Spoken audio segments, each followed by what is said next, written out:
the incident of Rana Plaza, and all the commercial buyers, they don't really care about the producers and the workers.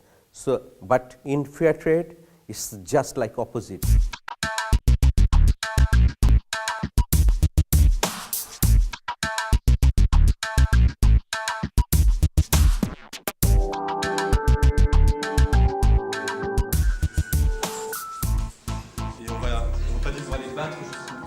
There are many demonstrations after the big incidents happened, Rana Plaza and Tazreen Garments was under fire.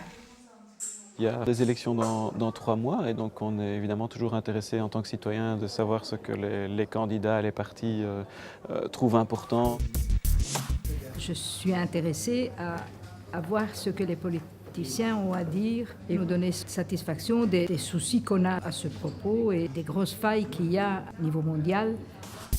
Le commerce international, de nouveau, est quelque chose de souvent perçu comme complexe.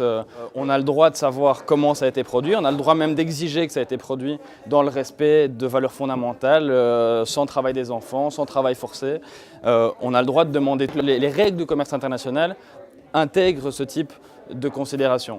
Alors malgré que la Belgique ait mis dans des accords des clauses, dans la réalité, on se rend compte que ces accords ne sont pas respectés. Et donc on se dit, ok, le travail a déjà été fait, il y a une étape qui a été mise en œuvre, mais ce n'est pas suffisant.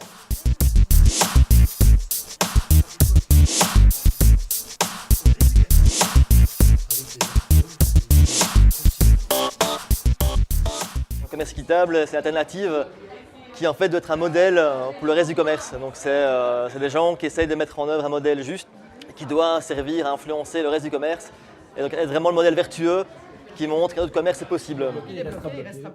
Qui dit commerce équitable dit aussi travail décent. Il n'y a pas de secret, on ne peut pas payer 1 euro pour un t-shirt et à la fois payer convenablement le travailleur qui est derrière.